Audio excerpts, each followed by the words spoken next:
আজ আমি বানাবো আলু ভিন্ডির আর টমেটোর টেস্টি তরকারি। তো আমি ধুয়ে ভিন্ডি আলু এগুলো কেটে রেখেছি, টমেটো কেটে রেখেছি।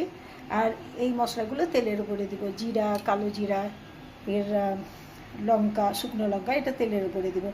আর এই রসুনটাকে আমি পিষে এই শুকনো লঙ্কার সময় কষে নিব। তো আপনারা দেখছেন চৌধুরী কিচেন, আর আমি কিভাবে ভিন্ডি আলু টমেটোর বেশ টেস্টি তরকারি বানাচ্ছি।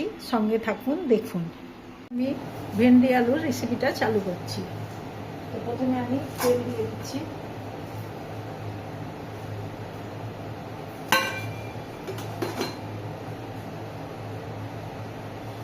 প্রথমে আমি আলুটাকে একটু ভাজা ভাজা করে নেব লবণ হলুদ দিয়ে।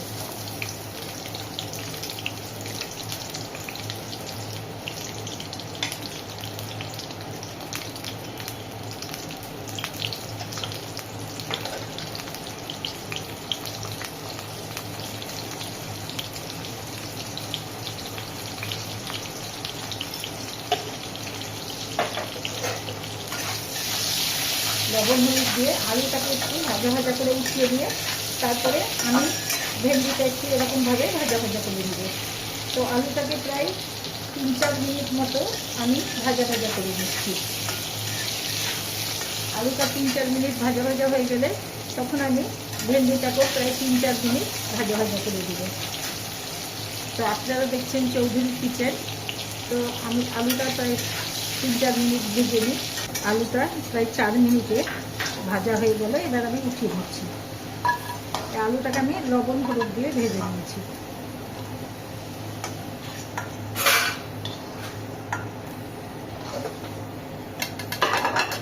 এবার আমি ভেন্ডিটাকে ভেজে নিচ্ছি।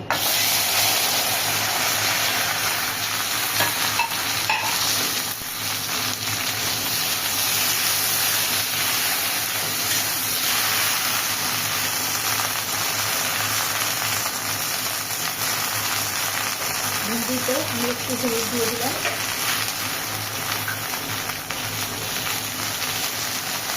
একটু লবণ দিয়ে দিলাম। এটাও প্রায় 4-5 মিনিট মতো এটাকে ভেজে নিতে হবে।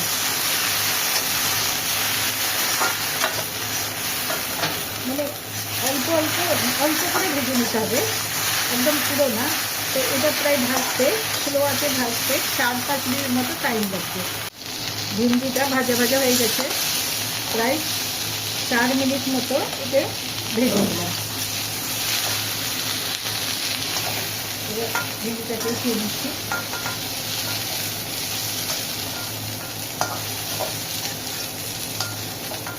মোটামুটি ভাজা হয়ে গেছে, ভিন্ডিও ভাজা হয়ে গেছে, আলুও ভাজা হয়ে গেছে।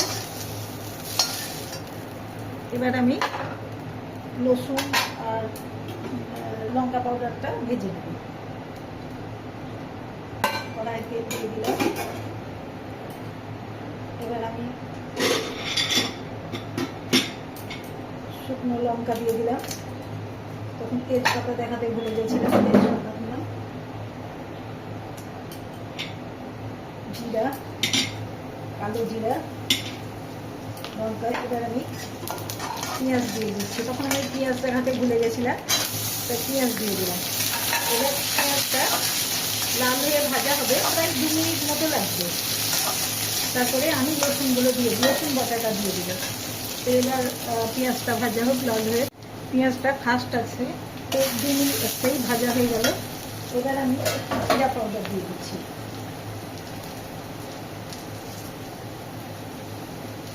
তো জিরা পাউডার দিয়ে দিলাম।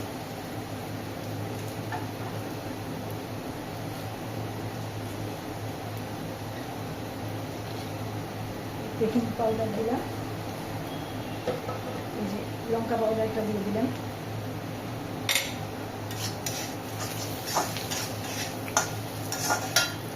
এবার আমি রসুন বাটা আছে সেই রসুনটা দিয়ে দিচ্ছি।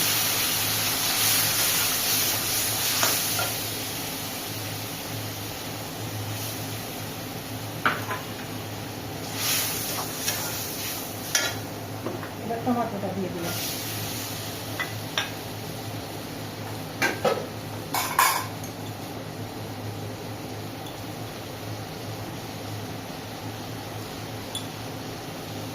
তো লবণ দিলাম যে টমাটোটা এখন গলে যাবে।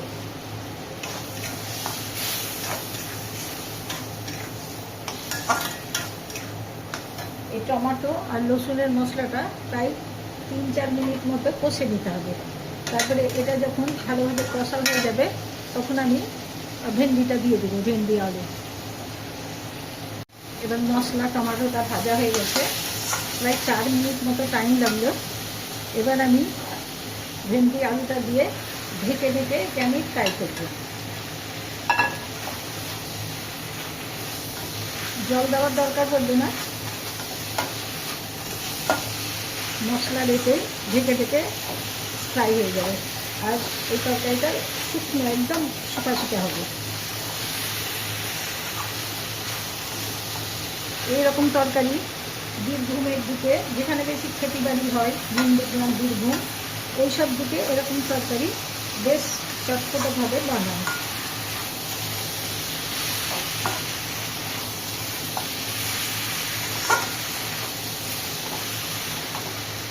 তো এই রেসিপিটা আমি আমার বড় যাকে বানাতে দেখেছি, মানে আমার হাজব্যান্ডের বৌদিকে।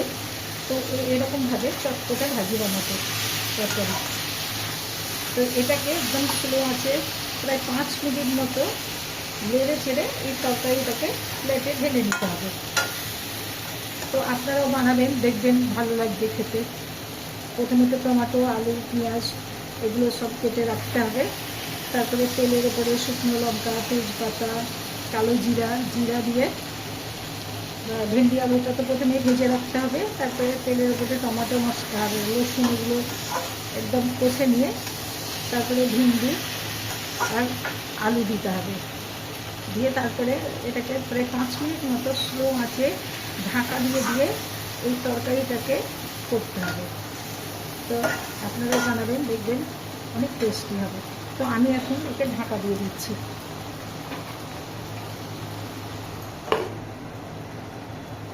প্রায় 2-3 মিনিট পরে একে আমি দেখবো কীরকম আছে। এখন দেখা যাক, মশলা কষার পরে 5 মিনিট হলো।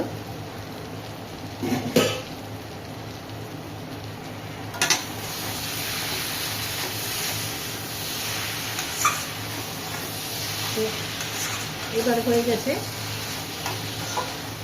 মানে প্রথমে আমি পেঁয়াজটাকে ভেজেছি প্রায় 3 মিনিট মতো, আর ভেন্ডিটাকে 4 মিনিট, আলু 4 মিনিট, আর মশলাকে 5 মিনিট, প্রায় 10-12 মিনিটে এই তরকারিটা হয়ে যাবে চটপটা, খেতেও খুব টেস্টি। এবার হয়ে গেছে, এবার আমি ঢেলে নিচ্ছি। আপনারাও এরকম রেসিপি বানাবেন, আলু, ভেন্ডি, টমেটো দিয়ে আর রসুন বাটা, গুঁড়ো লঙ্কা দিয়ে, দেখবেন অনেক টেস্টি হবে। আর এরকম বানাবেন। আর আমার চৌধুরী কিচেন লাইক করবেন, কমেন্টস করবেন। Take care, bye by.